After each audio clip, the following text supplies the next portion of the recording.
Welcome, Star Wars fans. Here we talk about all things Star Wars with rumors, facts, news, and random shenanigans. Get ready and strap into your Millennium Falcon. This is the Force Choke Podcast.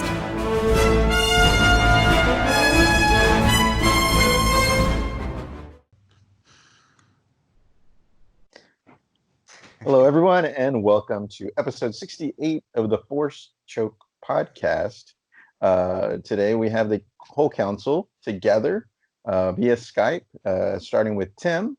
I can't see Tim. He's a Force ghost. He's an incognito. So we'll put an avatar later on. But also on Skype, we have, who else? Sarah. Micah. Yes, and Micah has a nice starry background there. I like that. I'm going through space, bitch. Woo! Going through the space. So today we're going to be talking about episodes 11 and 12 from season 7 of the Clone Wars. So why don't we get right into it, which this concludes the Clone Wars series, episode 12 being the finale. So who wants to start it? Well, I'll kind of kick it off. Well, there was the attack of Mandalore, right? We finished off where Maul was taken away by Ahsoka and the clones, and they have him captured, and they're putting him taking him away to, I guess, the Jedi Council to see what they're going to do with him.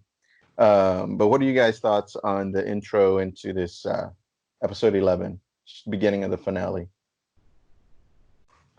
I think it connected very well to the episode before. Like, it wasn't very much like time in between, and then it was kind of like So it was a third part of a 4-part series, right?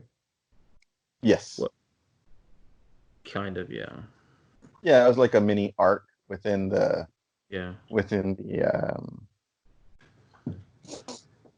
Clone I Wars. guess. Yeah, there you go. Yeah, what is it? Yeah, I don't know if they're giving it a yeah. special name itself, but it's obviously it's still part of the Clone Wars, but it's specifically when it ties into the events of what's happening in the episode 3 Revenge of the Sith movie in itself. Yeah, I mean, I really like how they're doing that though, with like the Lucasfilm green title card in the beginning, and you know, the Clone Wars in red and all that stuff. Like, I don't know, I think it's pretty awesome how they did that. But continue. Yeah, absolutely. Then there's a scene very, very shortly after that where Ahsoka's talking with the Mandalore, saying, "Yeah, we're going to take, Maul, and make sure that he is probably put in jail, whatever they're going to do, Jedi jail or Sith jail or whatever."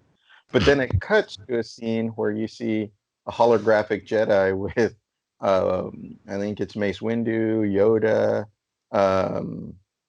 Ki-Adi-Mundi, and a couple other Jedi. And this scene is actually taken straight from Revenge of the Sith. I don't know if y'all caught that. Oh, yeah. Like but in animation form, you know what I mean? What did y'all think of that? I mean, I myself was surprised that they actually did that, because it was pretty much word for word from, and scene for scene from Revenge of the Sith. Which part is that? You're talking about when she goes to, she's using the when she's talking to Yoda and stuff? No, this is after. So she's actually gonna go to talk to the Jedi Council to say, "Hey, we've caught Maul. Yeah, I'm bringing him to y'all." And when she approaches the holograms, she talks to Mace Windu first. She says, "I have Maul in custody. I'll escort Commander Rex, and we'll deliver him to Coruscant." And Yoda says, "You've done a great service to the Republic." And that scene within itself, before Ahsoka walks in, the hologram that all these Jedi are talking comes straight from Revenge of the Sith. They pull straight from it. So I thought that was really neat. It's almost like, hey, we're getting some of the behind the scenes from Revenge of the Sith, all these other I guess clockwork gears that are in motion that we never got to see from Revenge of the Sith. Yeah, no, I love how they do that. They just simply kind of like they weave it in. Yeah. And I mean, not that we need it to give it more credit, but it's just, I don't know. It's kind of nice to realize you're kind of like what you said, like you're seeing the other side of this conversation. You're seeing the other point where how they're just, this perfect puzzle piece and it just connects in. It's really cool to see how it's threaded into the movie. Yeah. So, and then they're kind of updating, the council is updating Ahsoka that, Ahsoka was like, I want to talk to Anakin. And they're like, well, he's on a mission, and she's like, well, where's Obi-Wan? And they're like, he's on a mission. And Utapau too, he's already, engaged Grievous. And so then all the Jedi Council starts fading out from their holograms, and Yoda stays to talk to Ahsoka a little bit. And I don't think we ever got, because Yoda asked him, "Is there something else you want to say? Maybe a message for Skywalker." And I don't. Did y'all ever figure out what Ahsoka wanted to tell him? Because she tells Obi-Wan, "Hey, will you tell Anakin on the episode before this? I believe she says, "Hey, will you tell Anakin?" And he's like, "Yes, I will." And then Yoda's like, here in this one, he's like, "Is there something you want to say to Skywalker?" And she's like, well," Well, and then she's like, "No, I'll tell him later." She had just been given news from Maul, like how Anakin was connected to everything and would essentially be Sidious's new apprentice, and she didn't want to believe it. But that's why she's like, "Have you talked to Anakin?" And kind of like, "Hey, has he killed a bunch of people yet?" Kind of thing. Yeah. So, is that what you're feeling? What do you guys think? How about Micah, you, Sarah, and you, Tim? Hold on. If she's hold on. Oh shit! Hold on, guys. If she's thinking that, like you said, Michael, where she's like, has he killed a lot of people yet? Like without saying it. If she's thinking that he has the potential to do that, I think she would have said something. She should have said something because that's what she's about. Like, especially with the last episode. She's like, I don't want to kill anybody. I don't want to hurt anyone. No. I disagree. In the last episode, and you're jumping ahead before what that happens, because she was talking about clone troops. A reference. She wasn't. She's trusting Anakin. The whole point was that she was going to join Darth Maul and is trying to take Sidious back in episode 10. But as soon as Maul said that Anakin was connected and Anakin would be the new apprentice, that's when she ignited her lightsaber and says, "All right, no, now I know you're crazy. Now I know you're full of crap." So she was still trusting Anakin, but she had that little thing in the back of her mind saying, like, "Is this true? Do y'all know something that would be indicative of that?" So but she was still trusting Anakin over the council, over Yoda. She left the Jedi Order because of the council, of course. But I don't know. What do you think, Sarah? Well, Rex asks her, "Did you tell them what Maul said?" And she said, "I already did." So maybe she kind of... No, you didn't get that vibe that, like, with her asking for Anakin so much, it kind of, like, tipped Yoda off to, like, maybe I should check on that. No, I didn't get that vibe at all because she wanted to go in person. Because think about it. She's about to board a ship. She has no idea that the clones are about to turn on her, including Rex, and she's on her way to Coruscant. So she probably just assumes, I'm gonna trust Anakin. There's no point in telling anyone else about this. I'm gonna trust my master, the only one of them I really trust. I'm going directly to Coruscant. I'm gonna go find Anakin and talk to him about this. But then that's when everything goes awry mid-flight. Right, because they take Maul onto a Star Destroyer and a Republic battleship, and he's encased. It's almost like carbonite, but it has like red lights on the inside, supposedly to stop Force users. So they're getting him on the ship, putting him in a cell. And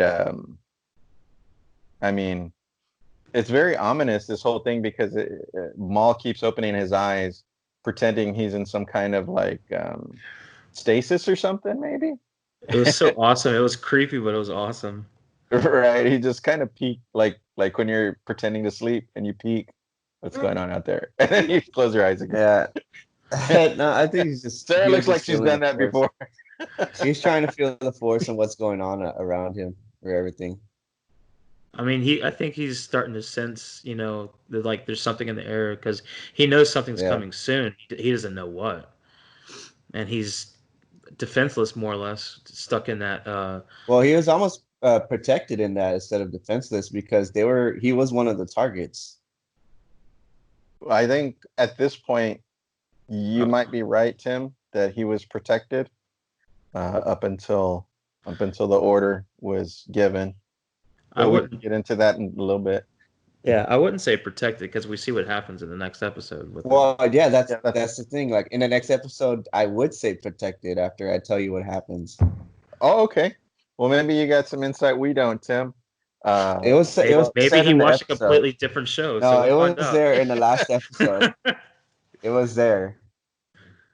Okay, it was there. And after they put Maul in the cell, then they go to a quiet moment between Ahsoka and Rex, where Ahsoka's like, as a Jedi, we were supposed to be keepers of the peace, and since I've been a youngling, I guess you would say, all she's known is war and battling, and Rex admits to her, the clones are beginning to have mixed feelings about the war themselves, even though they're holding up their end of the bargain. You know what I mean?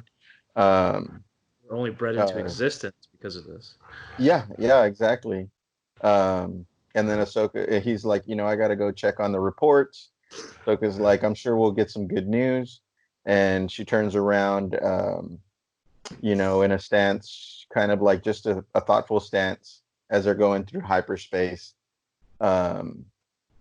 Just, I guess, to gather her thoughts on everything that's transpiring, everything that she went through with Maul and what he's explained to her about the dark side of the Force. And then this is where we hear Don't Listen to a Mannequin by Mace Windu, and the whole, interaction between Sidious and Anakin and Mace Windu from Revenge of the Sith, when Anakin turns, and it's almost like a background that Ahsoka can hear these things. And at that point, you see Sidious say, "Execute Order 66." And the clones are like, "Yes." Rex says yes. And Ahsoka runs to him. She says, "I feel like something terrible happened." And that's when Rex drops his helmet and Order 66 has occurred. How did y'all feel in that moment, seeing, okay, this is now Ahsoka fighting against the clones? Well, first off, I want to say that I think they beautifully constructed that, because they actually took the audio of the events that happened between Sidious or Palpatine, between Anakin, between Mace Windu. It was all the original actors in the movie.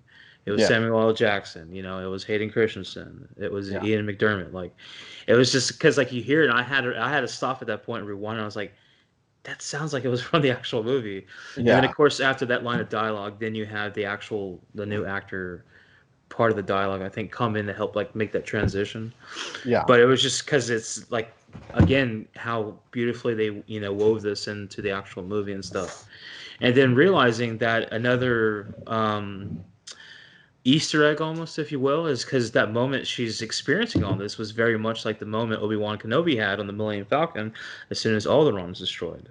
Yeah. In the original movie. It's kind of like, it's just, I don't know, I think they did a really great job. And then hearing Palpatine again say, "Execute Order 66," some shit's about to be kicking.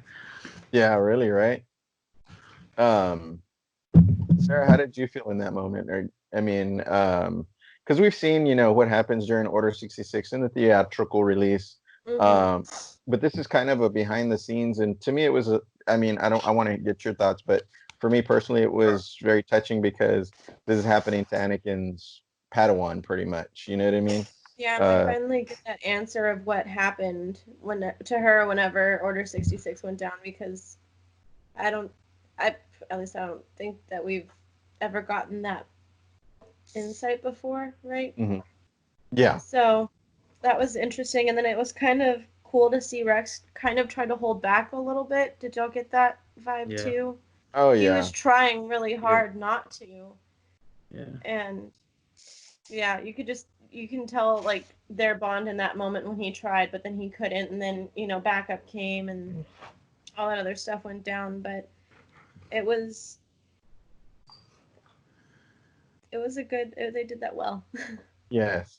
How about you, Tim? Yeah, I like the how Rex had that, like Sarah said, that bond where he's kind of like probably one of the only ones on that Order 66 who can fight back that urge to kill and call Yeah. out for, what did he say, like find fives? Yeah. Um, and yeah. let me ask you, Tim, because right after that, it cuts to Maul and him being imprisoned, and the clones going over and saying, "Okay, we need to kill every pretty much Force user," and they go straight to Maul after Ahsoka escapes them, so they can kill him, and they open up his containment unit.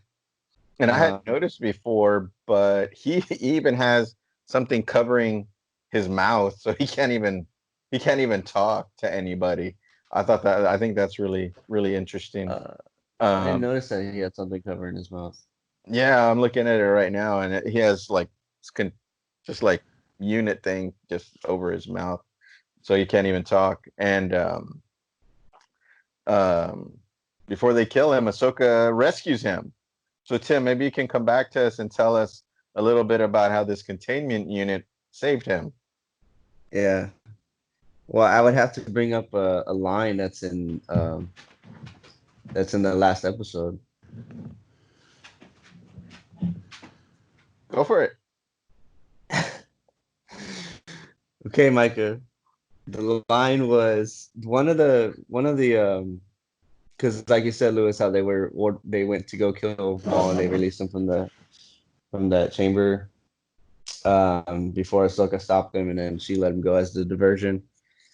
The leader of those troopers that were going to stop Ahsoka and Maul said, I think when Maul entered was already the diversion, he escaped and he's making his way to escape as well to reach the ship before Ahsoka. When the troopers see him, he calls out. In the order that he says, he's like, eliminate target number 2. So he was already a target with Tim, Ahsoka. you're talking about the next episode, not the episode before.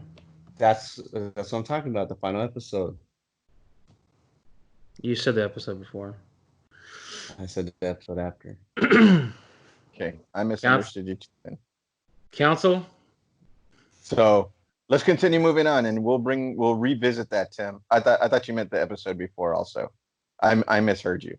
Mm-hmm. Okay. You might have said the next one, but I misheard you. So, Ahsoka and Maul are having interactions here, and Maul's like, wow, this is such a brilliant plan that they put forth. And he's like, I know you felt something, so did I. Harkening back, like Micah said, to A New Hope, where Obi-Wan is like, he felt something happen when Alderaan was destroyed. And so then Ahsoka's like, all right, Maul, go cause havoc in this place. And he's like, well, he's kind of like, well, you have 2 lightsabers. How about you give me one? And she's like, I don't care. I don't care. Just go. Yeah, just get out of here. Go cause havoc. And so the clones are all looking. Oh, she said like, I'm not rooting for you. That's what she said, right? Mm-hmm. Yeah, she's like, I'm not rooting for you. Yeah. And right after that, you show the clones searching for both Ahsoka and Maul, and it sucks too because many of them have on they had just painted their helmets with the Ahsoka thing, and now they're hunting her with wearing the same ones. I thought that was like, oh man, kind of a slap in the face a little bit, but it's not their fault. Or is it? I don't know. What do y'all think? You think that inhibitor? No. Not. They It's have not their chips fault. controlling their minds. It's not their fault. You might. Of course, it's not their fault. They're tools. Oh, well, I don't know. Maybe They're nice people. they're good kids. Well, yeah, I mean, they're tools being essentially like Yeah. the programming. They can't deviate from that. Yeah, I agree. And then Sokka starts to put together a plan to get off the ship that they're on. You know what I mean? Beginning with Maul causing havoc, and then she runs into or activates three. It looks like three R2 units, or R7 units. R7. What does she call them? Cheap. Oh G- yeah, and Gigi. Yeah. and Gigi. There you go. She activates them to kind of help her out, put a plan together.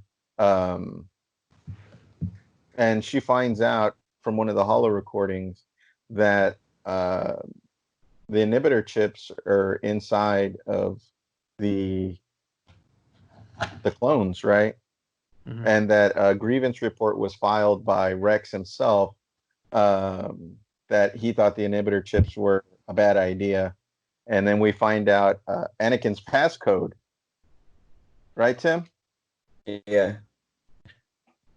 Tim posted Anakin's passcode for everybody to see. 8108.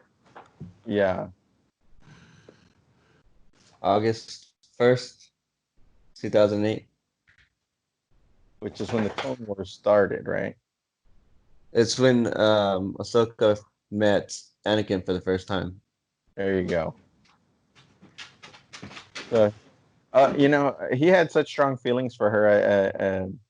This whole thing is kind of heartbreaking towards the end here. Mm-hmm. Oh man. So, there's little nuances like that throughout this whole mini arc within the series. I thought that was those little moments are really cool to discover and uncover. It's Dave Filoni, dude. it's all Right. Dave. It's true, and I've said this about Dave Filoni myself in the past. Man, look at this 4-part story arc is amazing. But what did we get up before that? Leading up to this, you're kind of like, you know what I mean? But it kind of puts in the groundwork for the chip thing, right? In 5s. Mm-hmm. So it kind of lays that down that Rex knows about that. But didn't Rex get his removed, right? Or was that 5s? The groundwork for the thing that was in 5s actually was from the previous season. Ah, crap. Okay, fine. Yeah. Then I don't know. No, it's okay. I mean, it's a lot, Yeah. But... Yeah, it's a lot of information. I mean, moving forward, then we get Maul causing all kinds of havoc, literally, without a lightsaber in the ship. What did y'all think about that? Him just using his force powers to try to him just going through beast mode. Yeah, really, right?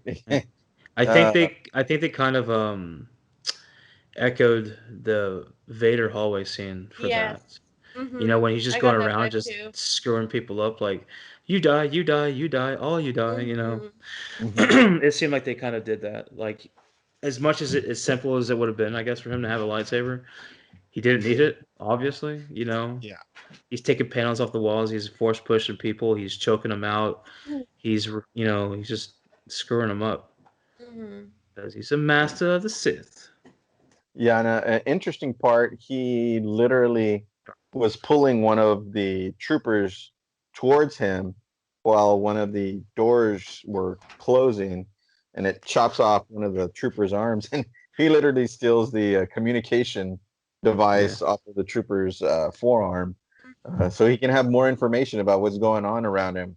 I thought that was brilliant on his part. You know what I mean? Just like a survival instinct. And then from that we go to who is it? Cheap, Gigi, and R7. They shock Rex, and they kind of take him over to a medical bay or medical unit droid, so they can look to see about the inhibitor chip inside his brain, so they can either destroy it or retract it or something. You know what I mean? And the medical droid just scanning Rex over and over and over, and Ahsoka's like, it's got to be here, and she's kind of getting frustrated. She goes over to Rex. She puts her hands on him, on his head, and whispers some sweet words. Do y'all remember what they were? No. Apparently you do.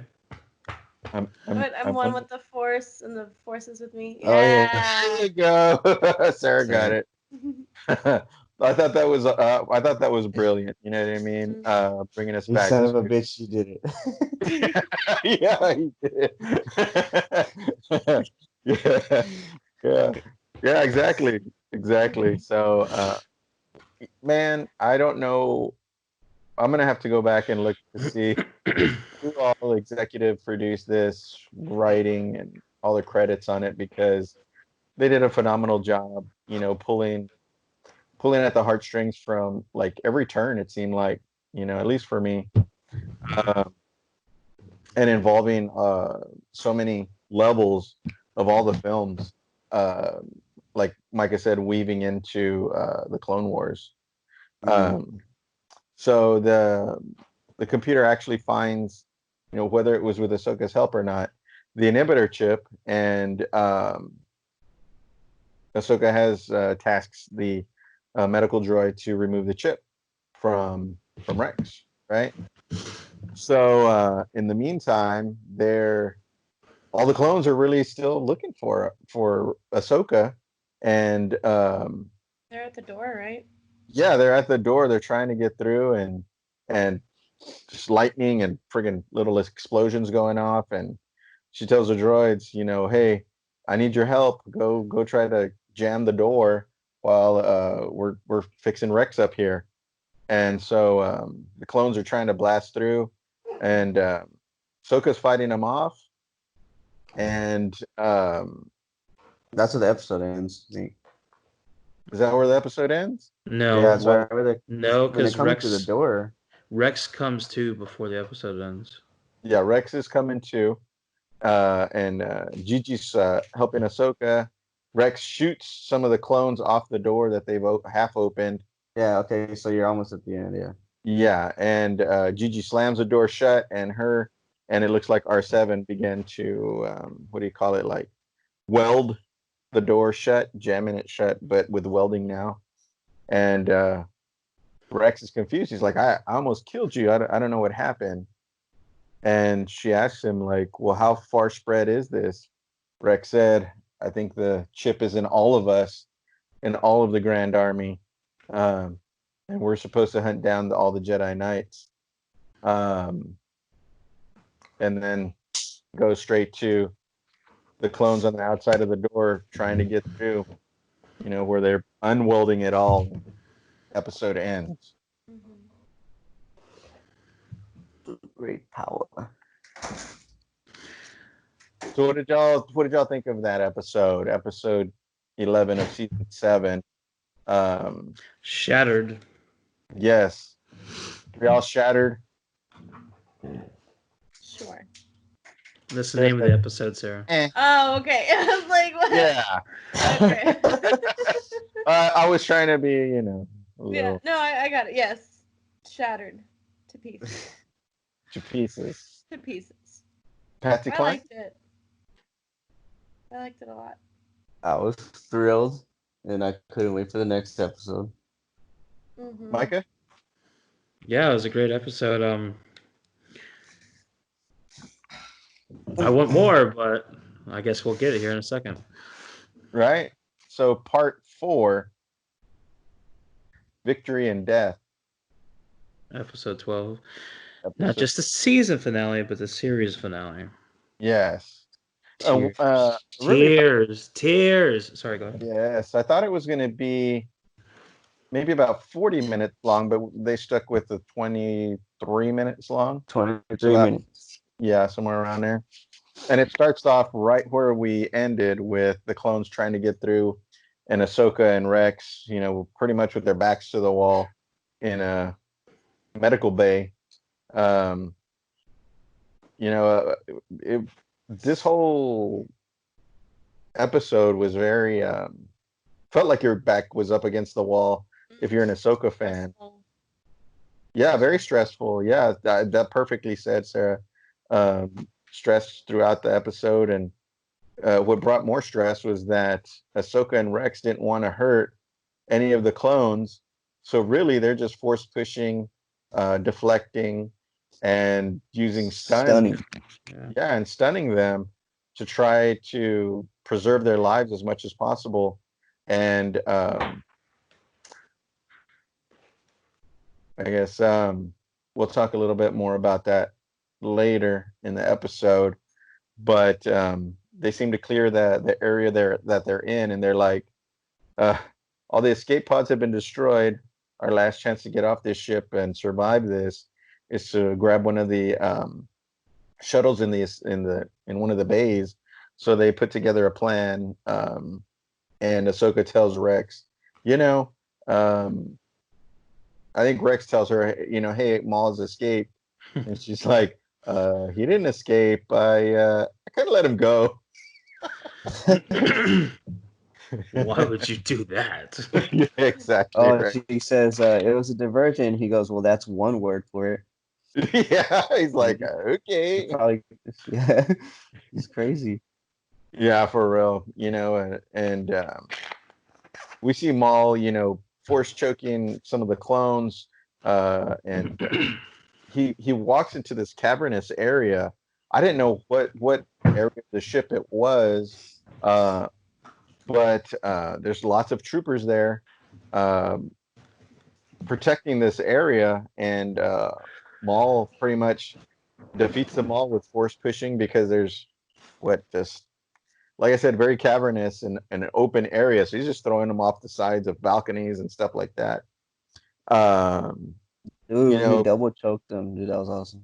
Yeah, right. Yeah, choke. I really just the way Tim likes it. Double choke slam. Watch out. Yeah. Yes, children. That Maul is actually destroying the hyperdrive to the ship, and he makes it come crashing down using the force, and he brings it all down on top of a whole bunch of clones. I thought that was pretty interesting. I don't know what his thought process there was to stop the ship. Yeah. Maybe because he knew it was taking him. If he gets a Coruscant, he's fucked. Yeah, right. Because there's just so many, all the clones that are there, millions of them. He's like, if we stop there, then I'm never getting off this ship alive. That's what I was thinking. Were those y'all's thoughts as well? Kind of. I didn't. I wasn't thinking that. They were in hyperdrive. So in order to leave the ship, he had to get out of hyperdrive. Because I don't know how that is supposed to work. Well, I think between that and it's like another diversion, because it's like, what the hell is going on the hyperdrive? Let's go check it out. And it's like a diversion for himself, assuming that there would be something flyable to get out of there. Yeah. Okay, maybe I thought too much into it then. But I mean, yeah, you thought too much. All of these things make sense though, so. Well, so they've crashed the hyperdrive. The ship's come out of hyperspace and is beginning a descent into a planet. I don't know if they ever mentioned the planet's name. Do y'all recall what it is? I don't think but it was full of snow. It's full of snow. Well, after. Well, we'll get to that, Tim. We'll get to that. It looked really familiar, but they never mentioned the name. Right? I didn't think so. Like the Great There was Planet. another. Was there a moon next to it? Like it was a really large planet, also like size of a planet. Yeah, I think there was 2 planets, or a planet and a moon, Yeah. uh, in that area, or that sector, I guess you would call it. I don't know. But they finally realized this is on a collision course with that planet, this ship, and Ahsoka's like, we got to get off of this. We got to get off this ship like now. Oh And yeah, so they said they're being pulled in by the gravity of the yeah, planet. yeah, because the ship's kind of like falling apart. Oh, they lost their. Oh, that's later. Never mind. It kind of seemed like an echo almost. A General Grievous ship going into Coruscant as it's being ripped apart. Yes.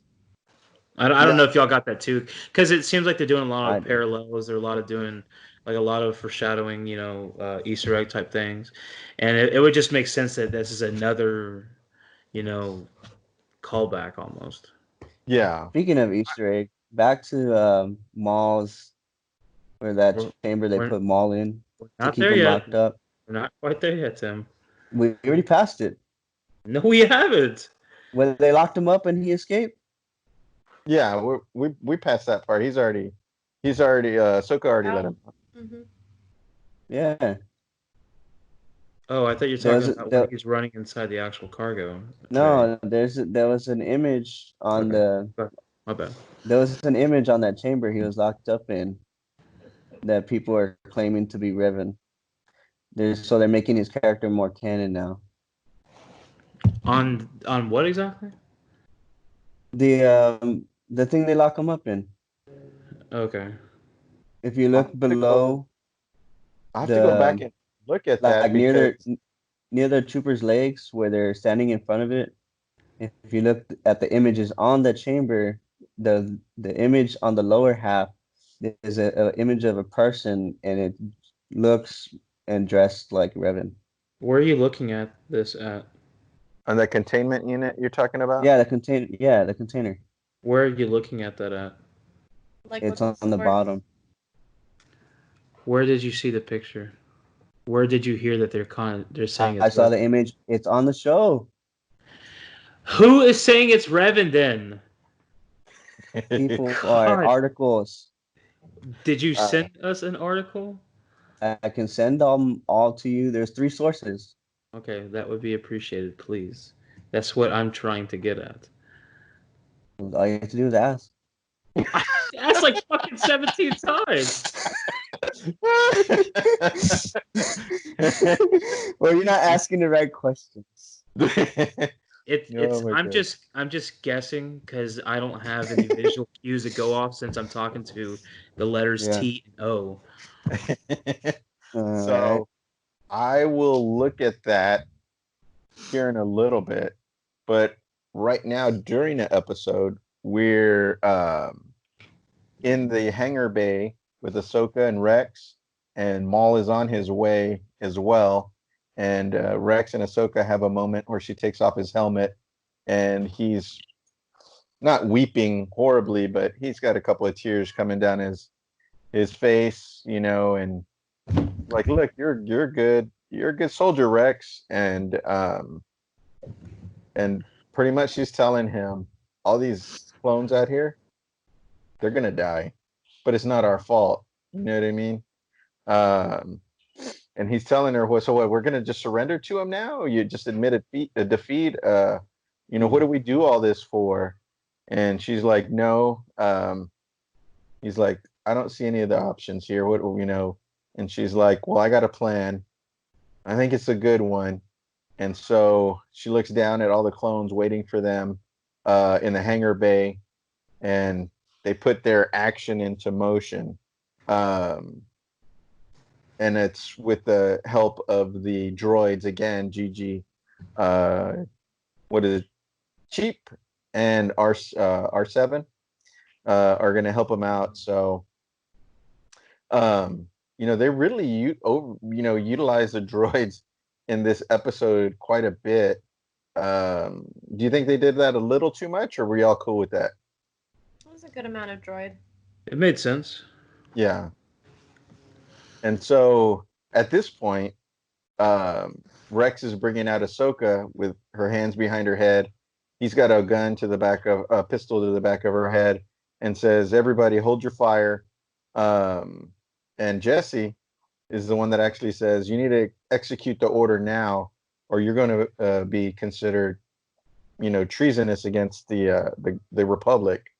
And Rex is pleading with him, like, Ahsoka is no longer a Jedi. What did y'all feel about this point? I kind of felt like he wasn't going to buy it. I felt like the plan was a little wishy-washy. Like, why would Jesse believe that? Like, I don't know. Like, it was just like they're up there together, and then they come down together. Like, after all that time, okay, now you think he's capturing her instead of trying to escape. You just saw the gate open. They also did it to buy time too, to get the ship and all that. Like, I don't know. I also kind of feel like it was the writers trying to give us clarification. Like, why did they go to Ahsoka? Because she wasn't a Jedi. Why were they trying to kill Maul? He wasn't a Jedi either. It's like you had the underwriting protocol that, destroy all Jedi because they've turned against the Republic, but also, too, like, destroy all Force users that pose a threat to the soon-to-be Emperor. Yeah. Like, I think that was in part, yes, buying time and such, but I think that in part was the writers and Filoni and Lucas, whomever, trying to kind of give you a little bit of clarity. Like, why are you going after these people? They're not even, real Jedi. They don't belong to the Order. They don't belong on the Council. They're not working, technically speaking, for the Republic anymore. That type of conversation. So, it made, as Tim said, like a wishy-washy plan. Like, it was half-baked, and that's why it was more so just buying the time. But I just think the dual meaning to that is to kind of be like, this is why they were just wiping out everybody. Yeah. That's a good point, and now we move from their plan kind of not working to they're chasing down Maul to try to beat him to the shuttle to escape the Star Destroyer. So Maul kind of eludes them, and at this point, this is where you wanted to talk about what you were saying, Tim. Yeah, target 1 and 2. Target number 2, to eliminate the target as he was running towards the ship. He was already, and he said it as he was telling Rex, like, we were ordered to destroy all Force users, and that includes Maul, and he's on the Star Destroyer. Like, so that's what I was saying, like, him being in that chamber was actually protecting him. I don't know if they would have gotten to him, probably would have gotten to him. But they did get to him though. That's what I was saying. I don't necessarily buy the whole means of protection, because he was still locked up in the chamber when they opened it up to execute him. So I don't see how that's protecting him at all.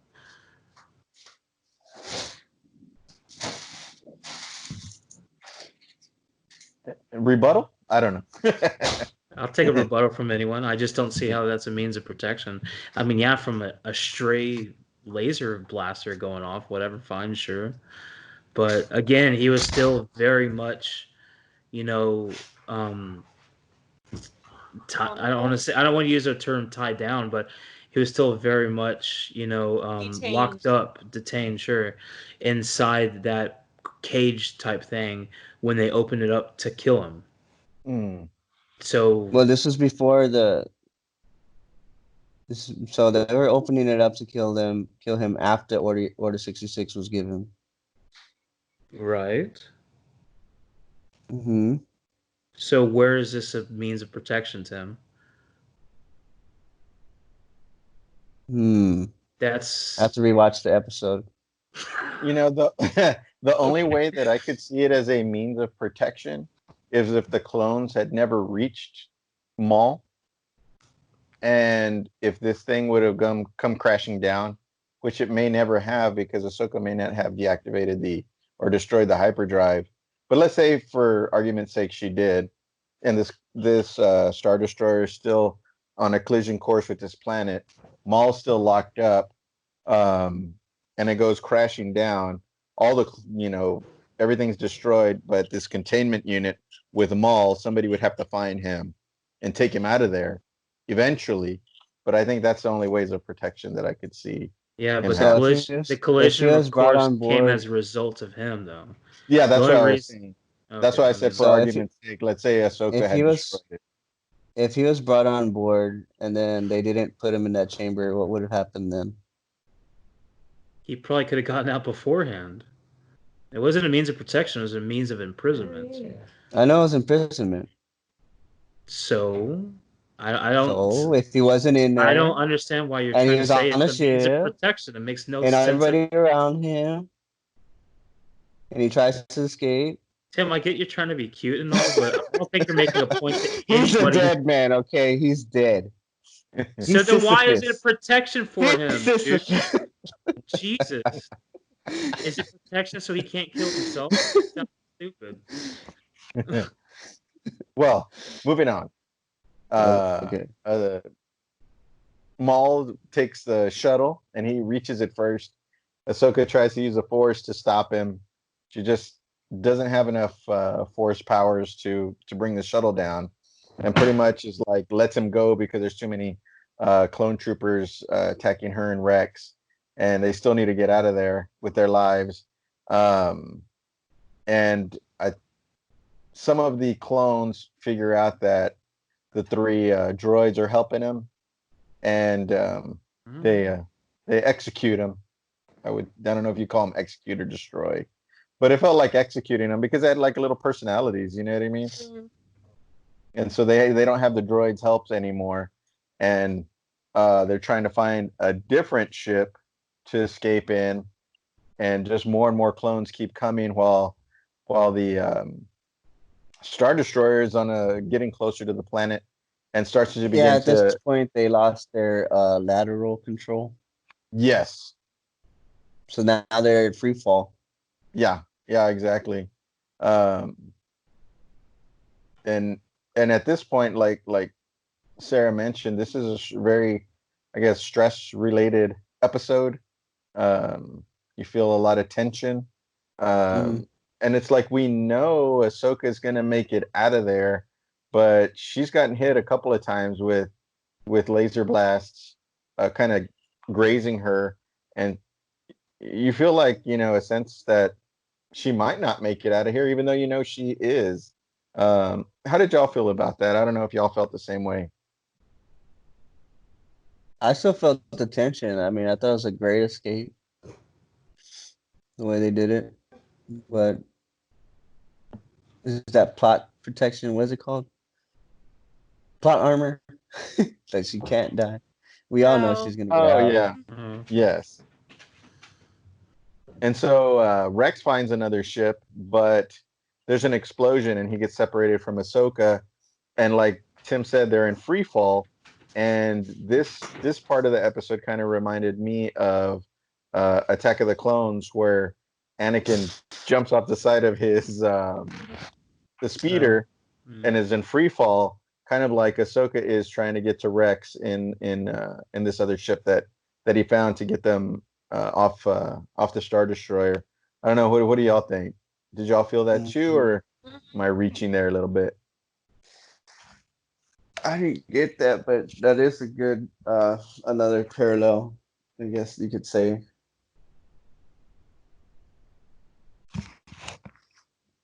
Yeah, so there's like all kinds of debris, flying past her and Rex. She finally gets hold of the ship, and Rex pulls it up to kind of stabilize it, and you see the Ahsoka getting into the ship. There's explosions from the Star Destroyer, and it's going into the atmosphere already, going into the clouds, breaking apart all over the place. Rex looks very sad because he knows his brothers in arms are falling to their doom, and Ahsoka looks down as well, looking very sad because they were all friends. Like not even 10-15 minutes before that, brothers, friends, combatants. And then you see the wreckage, like Micah said, from very similar to Revenge of the Sith, where just this friggin' trail of ash and then it comes to the head of the ship. And I mean, I think it was a very sad, heartfelt moment. I don't know. What are you thinking, Micah, at this point? I mean, yeah, because I mean, sure, because you're invested in this character, so it's kind of like she lives, Rex even lives, but it's like, are they gonna make it out? That's just a great job they did on storytelling, but just also the realization too is because as we mentioned earlier, I mean, the clone troopers, you become invested in them too. I mean, Christ, the story itself is called the Clone Wars.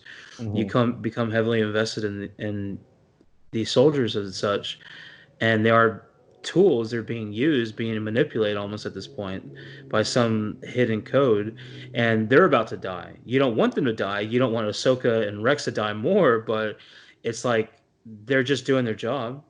Yeah. They're just doing, I don't want to say they're doing what they think is right.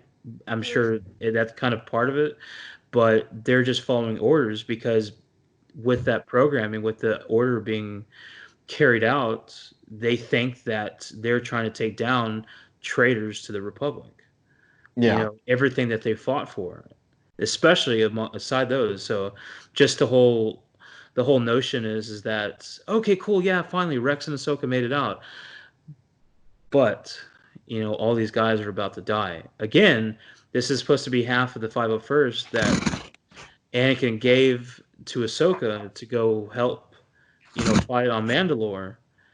And as you said just earlier, they have some of their, helmets are painted to resemble her, to pay honor to her. And at a blink of a moment, now they're trying to kill her. So it's just, Yeah. it's a mess. And then It's a mess. Speaking of paying honor, now we go to a scene that's very, I guess, saddening as well. You see a bunch of, I guess, clone blasters, the long rifle blasters, pegged into the ground with their helmets on top of them, in honor of the ones that died on that Star Destroyer that crashed. And then Ahsoka has on, like we see her in Rebels, with a bluish gray cloak over her with the wind rustling through it. Her just looking at all the, I guess you would say their graves. Yeah, pretty much. Yeah, right. Their graves. Memorial. Yeah, there you go. A memorial to these clones that gave their lives on that ship. Even though they did turn, they were still part of her and part of Rex, and a grand story that's still yet to unfold, and just a heavy weight from losing them. And Ahsoka looks at one of her lightsabers in her hand, and she just drops it there on the ground next to this, like Micah said, memorial, and just looks at it like, I don't know. What are y'all thinking? What do you think she's thinking at this point in time? She's done. Like I don't need this Jedi thing. I don't need this war. She doesn't want to be a part of any of it anymore. Yeah. Yeah. I mean, because she did what she thought was right the whole time, and the Jedi Council turned on her. That's why she left the Order. Mm-hmm. And then all of a sudden she's thrusted back into this whole situation. And now for her to stay alive, she's essentially being asked to, I don't want to say kill, but, essentially to protect herself is to kill again, soldiers that she's fought, arm in arm together. And now seeing the huge heavy burden that, I mean, they could have just easily be like, okay, that sucks. We can say a few words. Let's take off. But they went through the time, and obviously, I don't know. I mean, it goes to show that there's a large number of potential burial sites that she's looking at least memorial sites in front of her. But there was quite a few, troopers on that ship. And instead of bailing, she took the time to do that. Yeah. To pay respect to them. So I think that was kind of her like, this is too much. I don't want to be a part of this anymore. And I think that's probably the main reason why you don't see her again. And I read the beginning of her book, but essentially she's just like trying to be on her own. She's trying to find her own way. She's essentially hiding because again, she doesn't want to have any part of this anymore. She's done probably with all the death. You know what I did notice? I want to get Sarah and Tim's thought on this as well. What did y'all? I just realized right now because I have it on without the audio, so we can kind of reference back and forth to it. But from the hangar bay, after she talked to Rex, like we need to get out of here. There is no more dialogue after that. Did y'all notice that? Everything else is just communicated through the eyes and their postures. I thought, reviewing it right now without the audio, I think that's very powerful. You know what I mean? Especially for an animated show, they're giving across emotions and thoughts without ever speaking a word. You know what I mean? And you can do that sometimes in feature films, but they pulled that off with the animated show. I thought that was incredible. So after Ahsoka drops her lightsaber, we flash forward to an ice. It looks like an ice planet, right? Which you were talking about earlier, right, Tim? Yeah. I mean, it could just be winter on that planet because to me that indicated like seasons changed, time passed. Mm-hmm. Yeah. Let's see how much time has passed. Yeah. How much time do you guys think? Are you trying to get philosophical on us, Tim? How much time has passed? I think kind of like what Sarah said. I mean, some time has passed, not a lot of time. Mm-hmm. I mean, enough time, I guess, for the seasons to change, because maybe a year, maybe 2.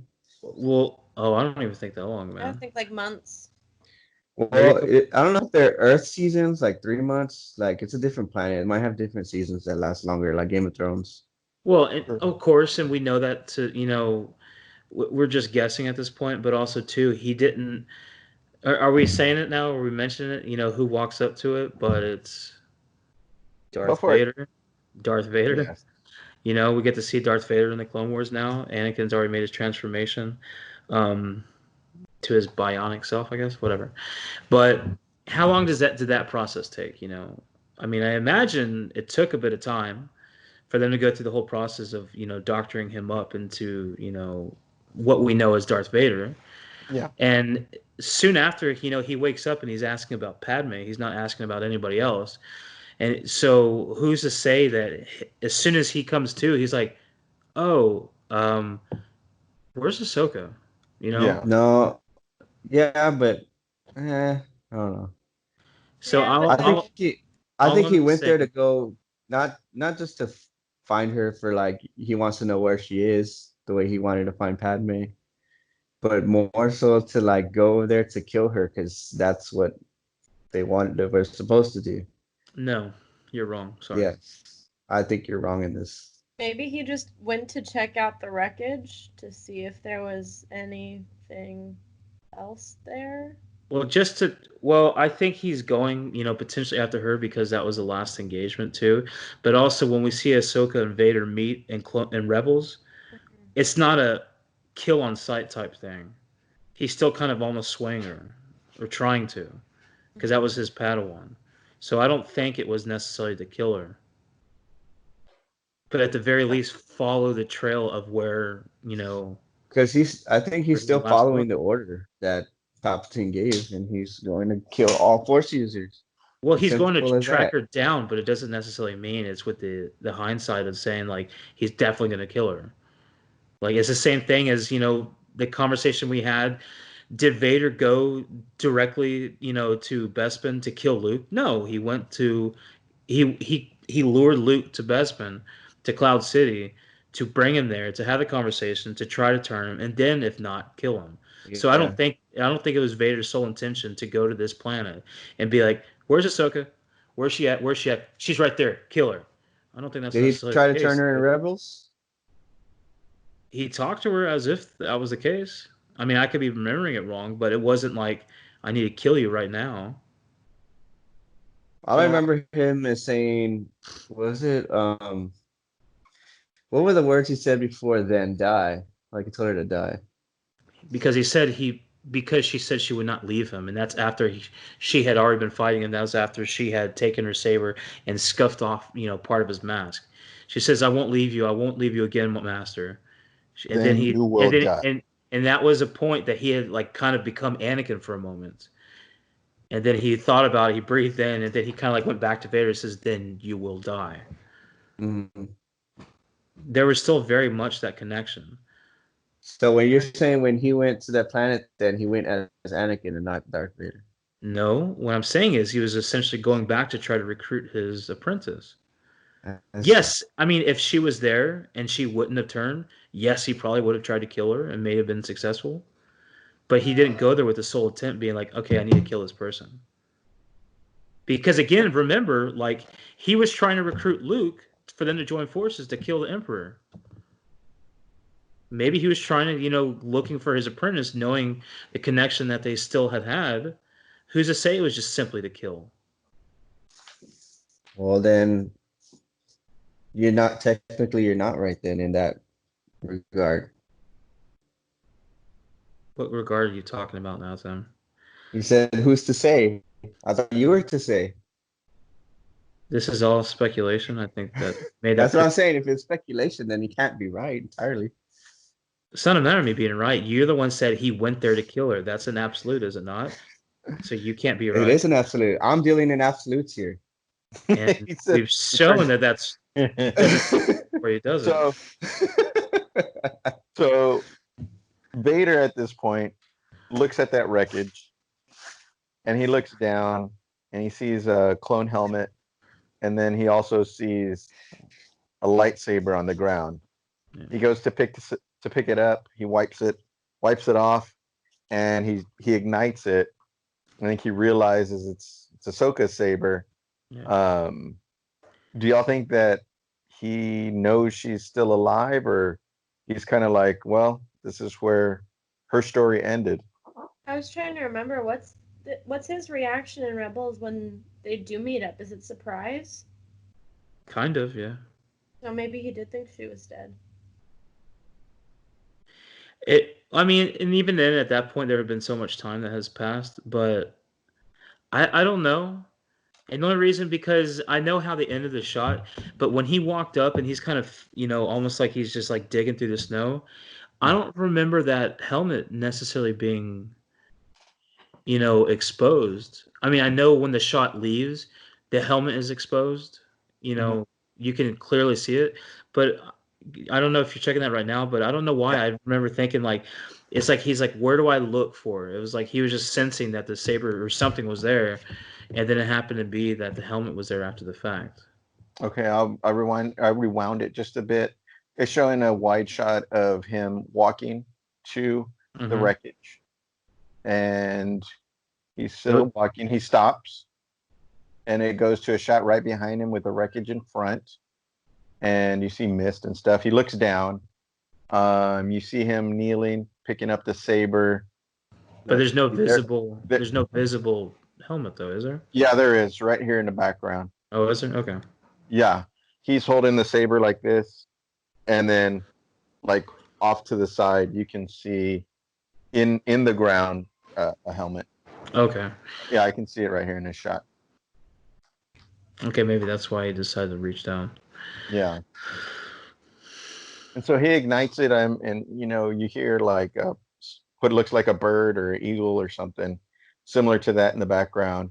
Maybe it was one of those convor birds that we've seen in Rebels or other. Yeah, I was like, why are they? What's the significance of that? Because they're making a point to be like some bird flying over and making noises and stuff. Mm-hmm. Like it didn't seem too impactful to the moment and stuff. You're taken away from Anakin becoming Vader being in his new threads, him finding a gravesite, him finding half of his personal like battalion. Finding the helmet, finding the lightsaber. I'm like, what's the cool? There's a fucking bird squawking. Who gives a shit? You think it symbolized death? No, I think it was one of those convors symbolizing possibly the dark side of the Force.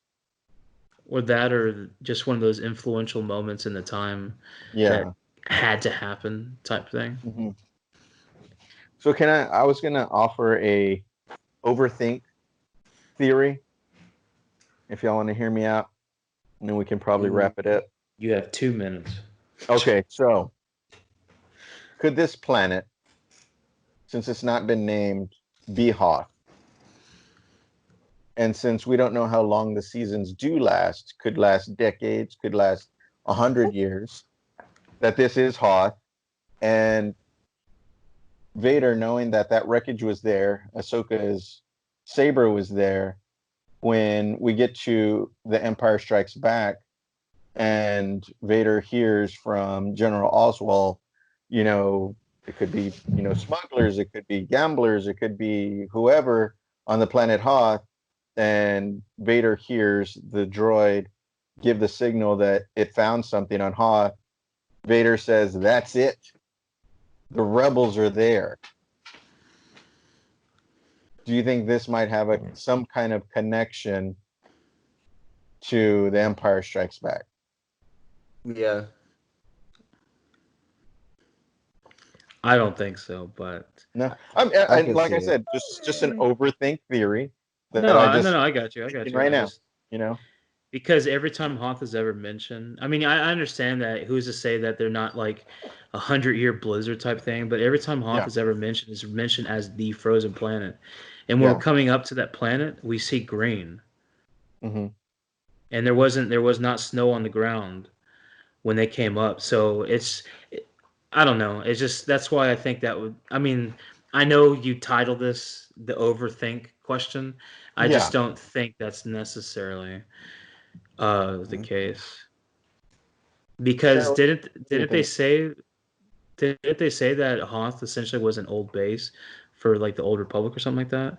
Like it could have, when Vader made it, said like Hoth, that's it. Like he could have been using the Force, or he could have been like, oh, okay, well, it would make sense that the rebellion would go to the Old Republic, that, whatever. No, I think Echo Base was pretty brand new when they ran off from A New Hope. They built Echo Base on Hoth. I thought there was some, because I remember Hoth being mentioned in the Clone Wars series in itself, though, wasn't it? That I don't remember. I remember hearing them mention it. I could be wrong, but I thought they mentioned it in the mains of like there was a battle there or something of that effect. We'll have to go back and check it out. I could be wrong, but anyways, that's just something I was thinking of there. Sarah, what do you think? Sarah is like the end of this season finale, the very end. No dialogue. You didn't let her answer to your overthink question. Yeah, what do you think, sir? I'm kind of on board with Micah. Yeah. I think if stop. Somebody believes in me for once. No, I think they would have. I don't know. Like I think I had in my head that like Vader sensed Luke on Hoth maybe, and that's why he was like, boom, there you go. Mm-hmm. That was me and during Empire, but I don't know. I mean, maybe. Who knows, right? Yeah. But yeah, I mean, I think they wouldn't call it like the ice planet Hoth or the frozen planet Hoth. They would call it like the sometimes frozen planet Hoth, or Hoth is in the middle of its 100-year storm. There you go. Winter is here on Hoth. I mean, look at me. I'm a credible person. I'm in space, bitches. Well, maybe then this planet is from the Game of Thrones. They clash near Westeros. Yes. Tim got all excited. We'll touch base on that next episode. Along with Vader Last in Westeros. Oh, they got all them Game of Thrones actors in the fucking sequels. Oh, God. So what did y'all think of the season finale? Because that's pretty much where it ends with Vader walking off with his silhouette shining on the reflection of the Clone Wars clone mask. Oops, sorry about that. How did y'all feel about? He was leaving in victory, but left behind death. No. Micah, no.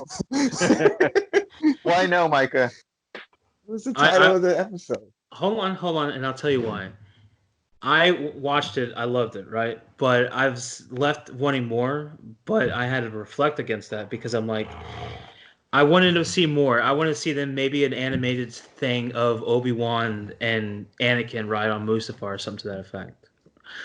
Didn't think I was going to get it, but it would have been, it seems like you wanted more also because the episodes were only 20, 25 minutes anyway. But this whole story, Dave Filoni's child being Ahsoka, this story essentially was about the Clone Wars, was about Ahsoka. And in saying that is, we didn't need to see closure of Obi-Wan. We didn't need to see closure of Anakin. We know the stories. It's already been there. It's already been told on the movies and stories and books and everything.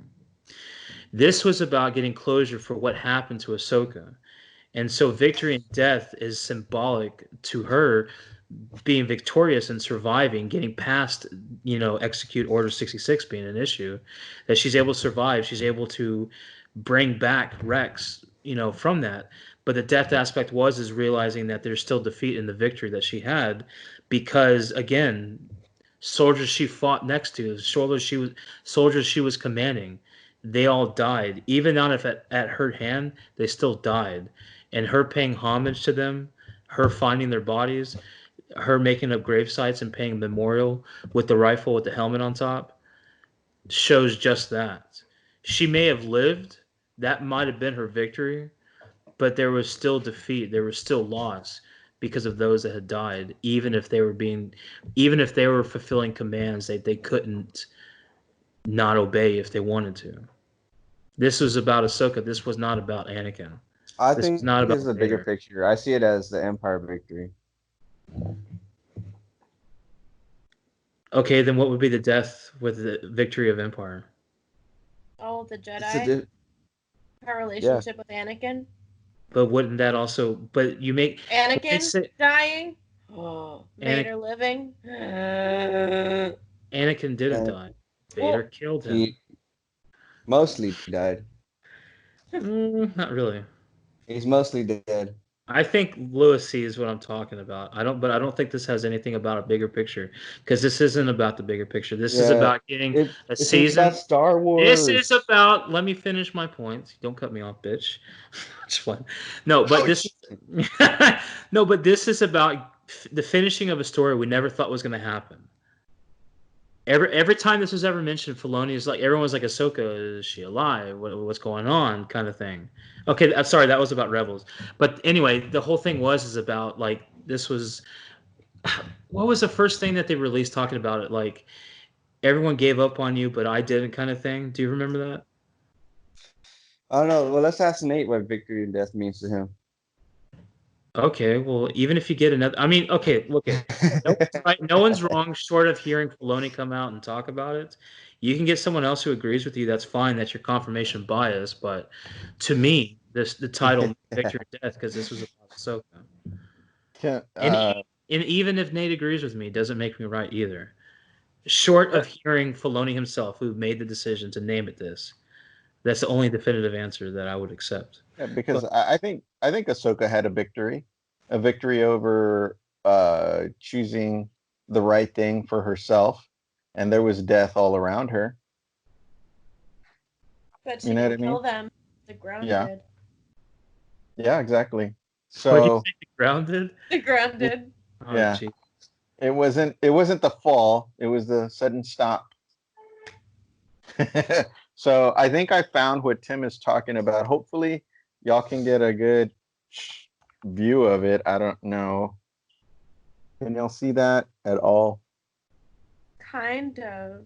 What? I don't know. Move to the left a little. Sorry, the other way. There you go. I can left see more. You can't really left more because Rex is in the way. Oh, because the way pictures are set up on mine, I can't see it. Am I not close enough? I don't know if you can see. Back up a little and go back the way that you were, and tilt down. That's fine right there. Okay. That's the most you're gonna get. Ahsoka. So is this what you're talking about right here, Tim? I can't see it. Oh, okay. Well, it's below. It's below that. Below that? Yeah, lower. Okay, I see stuff, but I guess I'll have to get a better shot of it. I don't. Okay, like it's next to their legs. Next to their legs. Okay, because I was about to say I wouldn't just take that mask out of context like that. I understand the theory crafting, but I mean, Lewis, correct me if I'm wrong. Revan did wear a Mandalorian mask, but it didn't make him Mandalorian. Correct. And since this is a Mandalorian mask on a Mandalorian-made cage, I don't. That's too many hops and skips to say it's him. Unless there's something else at the bottom. I mean, it could be. What's his name? Tar Vizsla, the first. Yeah. The first Mandalorian. That was a Jedi as well. Could be him. So a lot of speculation. That would make most sense too, because the thing is, those were made to imprison Jedi. That they were relics that weren't supposed to even be around anymore, because Satine had said so. From the last Jedi Mandalorian battle or war. Mm-hmm. Well, what would y'all give as a rating for this last story arc, part 1, 2, 3, and 4? 92. A 92. Yeah. Are you a Star Wars fan? Yeah, I liked it. I said I liked it. Okay, fine. 95.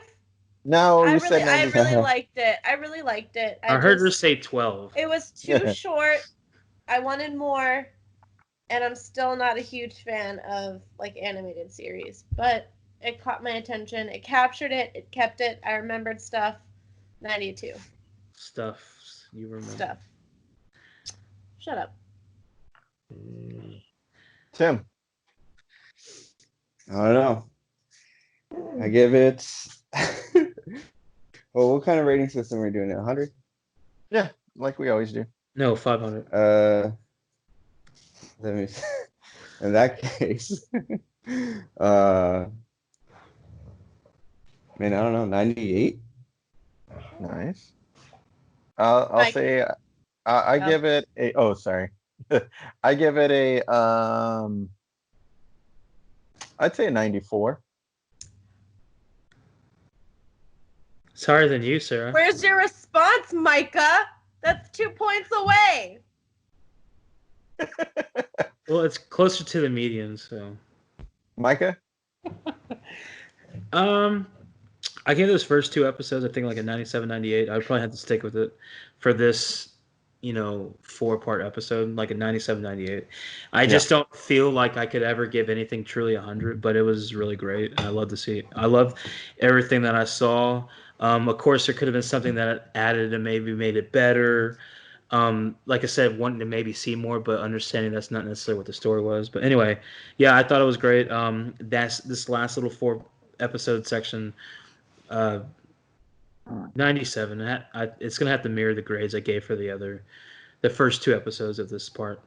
Yeah. And so, I guess we're never gonna get it, but there was some. Buddy once told me the world. Oh. There was some very rough footage that we got several years back when they kind of mentioned they were going to redo or finish off the Clone Wars. Some episodes with Cad Bane, Boba Fett, and none of that was in here at all. I wonder what happened there. I guess it was just not conducive to pushing the story forward, or maybe they just cut those episodes out altogether. It could be saving it for another series. That's true. like a bounty hunter series or something. Because I think they're looking for stuff for Disney Plus, really. Yeah. But I mean, I hate to say it like this, but let's look at what we saw with this last season, right? We had conversation. Yeah, the Bad Batch was cool and everything. Okay, Ahsoka's alive, great. Or not Ahsoka's alive, but Ahsoka's doing her own thing. And yes, inadvertently, it did tie to the Clone Wars. But if you took the entire season, it was meant for these last 4 episodes, basically. Yeah. And they almost could have just made these last 4 episodes one animated feature-long movie exclusively on Disney Plus, and they would have been fine. Yeah. You know, because didn't they start the Clone Wars off with a movie that featured the son of Jabba the Hutt? They could have simply, finished it off with a movie that, again, like interwove with, the actual Revenge of the Sith movie. It could have answered the questions. It could have got us everything that we needed to see, and we would have been fine with it. I agree. Because if they add if they added the bounty hunter stuff to the season and what we got with the 12 episodes, we would have been like, "What the fuck is this? Why do we need this?" I'm not saying I mean, sure, yeah, cool, more episodes, whatever, but it's like, how does this interconnect with what we saw? Because even then, like we talked about, it seemed as if some of those episodes were filler episodes just to make this 12 episodes long. Yeah. Well, maybe we'll never get that answer. The world may never know. How many looks to the center of a Tootsie Roll lollipop? 1, 2, 3. Why don't we go ahead and wrap up today and enjoy the rest of May the 4th. Hope you guys have a great Star Wars day.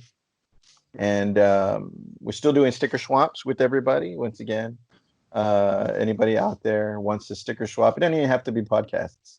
If y'all want to sticker swap with the Force Choke podcast, just let us know. Are you assuming individuals have stickers of their own?